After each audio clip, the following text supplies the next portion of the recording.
Allez, on commence cette vidéo avec Nuno Mendes. Nuno Mendes va rester en soins pendant plusieurs semaines. Il a été victime d'une rupture du tendon conjoint de l'ischio-jambier droit cet été. Ça commence à poser problème, hein, Nuno Mendes, très clairement. Exceptionnel joueur, mais malheureusement, trop de blessures. Trop de blessures depuis qu'il est au Paris Saint-Germain. Et si ça continue pendant toute la saison, je pense qu'il va falloir penser à s'en séparer, très clairement. Parce que d'accord, le joueur est énormissime. Le joueur est exceptionnel. C'est peut-être l'un des meilleurs arrière-gauche du monde à l'heure actuelle. Mais malheureusement, trop de blessures fréquentes. Est-ce la faute du Paris Saint-Germain ou de lui-même? Ça, je ne sais pas. Mais il va falloir vraiment régler ce problème. Tout comme Neymar qui va reprendre les entraînements collectifs de façon partielle cette semaine. Mukiele vient de reprendre la course et les exercices avec ballon. Kimpembe ne devrait pas revenir avant octobre. Donc déjà, la saison n'a même pas commencé. Les matchs amicaux n'ont même pas commencé. Que déjà, Nuno Mendes, Neymar, Mukiele et Kimpembe ne seront pas là pour la reprise de la Ligue 1. Et ça commence à poser problème. Xavi Simons vient d'arriver à Leipzig. La visite médicale est à suivre. Le Red Bull Leipzig veut l'avoir pour commencer sa préparation en Italie ce jeudi. Donc Xavi Simons rejoint le Red Bull Leipzig en prêt pour une saison après avoir signé un contrat de 4 ans avec le Paris Saint-Germain. Le Paris Saint-Germain veut faire de la place au milieu de terrain. C'est pour cette raison que Renato Sanchez pourrait partir à la Roma en prêt avec option d'achat dans les prochains jours. Chernour, la nouvelle recrue parisienne et champion d'Europe espoir, est déjà à l'entraînement au campus. Pour rappel, il a disputé la finale de l'Euro U19 il y a 2 jours, donc déjà au boulot. Alors, on a pu voir plusieurs choses aujourd'hui, que Nasser Al-Khelaifi et Luis Enrique ont fait quelques discours. On va commencer avec Nasser Al-Khelaifi face aux joueurs ce mardi. Le club est plus grand que n'importe qui ici. Même plus grand que moi. J'attends que vous soyez à 200% à l'entraînement. Il a attendu quand même 12 ans pour leur dire ça. La relation n'a pas toujours été facile la saison dernière avec les supporters, c'est vrai, mais ce que je veux, c'est que dès le premier match, vous respectiez les supporters. Après les matchs, il faut aller les voir. Après les matchs, je veux que vous alliez les voir. Ils payent pour venir vous voir, pour vous supporter. Il faut respecter ça, même si cela a été difficile par moments. Encore une fois, mieux vaut tard que jamais, comme on dit. Alors, regardez, vous êtes dans le meilleur centre d'entraînement du monde. Vous avez tout pour réussir ici.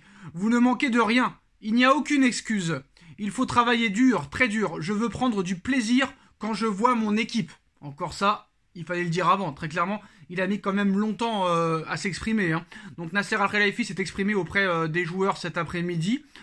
Bon, très clairement... D'accord, c'est au président de dire ça, c'est au coach. D'ailleurs, le coach a parlé aussi. Mais normalement, quand tu es un minimum professionnel, t'as pas besoin réellement qu'on te dise ça. Très clairement. Mais bon, avec ces joueurs-là, il faut le dire.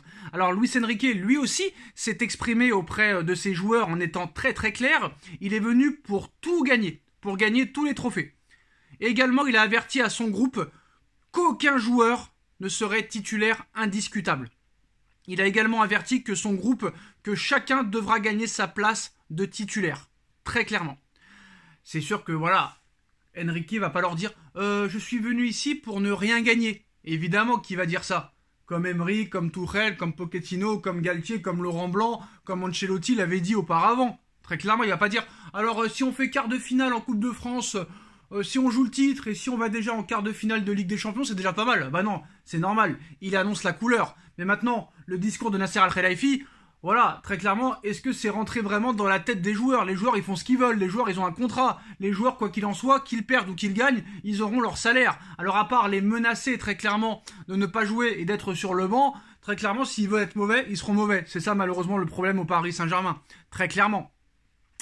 Donc, voilà. C'est comme Marquinhos. Ça se trouve, Marquinhos va être bon maintenant que il y a beaucoup de concurrence à son poste. Alors qu'avant, il n'y en avait pas vraiment. C'était plus des milieux de terrain ou des arrières gauche ou droit qui venaient le concurrencer à cause des blessures de Kimpembe ou Ramos qui était un peu bon, un peu pas bon, blessé, pas blessé, etc., etc.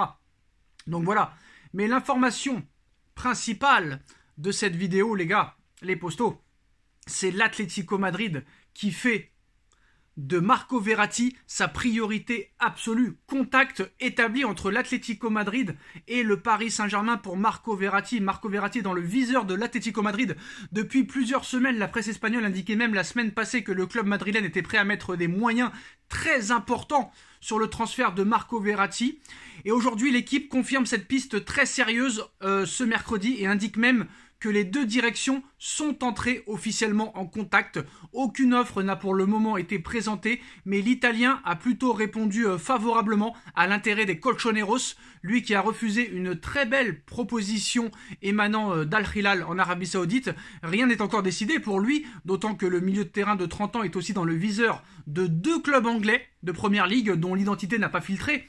Il y a un mois, on savait que le PSG avait proposé les services de Marco Verratti et de Donnarumma à Manchester City dans le cadre d'un transfert de Bernardo Silva, chose que City a refusé. Mais là, très clairement, les choses deviennent sérieuses. Et le Paris Saint-Germain attend 80 millions d'euros dans ce transfert. Alors je ne pense pas que le transfert se fera à 80 millions d'euros, mais si ce transfert se fait, voilà, Paris veut faire croire que c'est 80 millions pour pouvoir peut-être avoir 60 ou 50.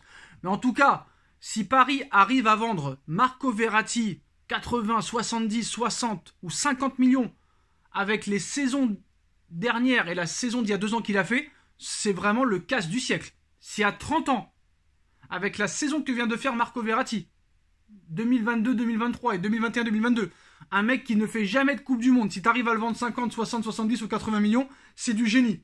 Et quand on connaît la compétence du PSG au niveau des ventes, Sarabia, 5 millions, Paredes, champion du monde, 6 millions.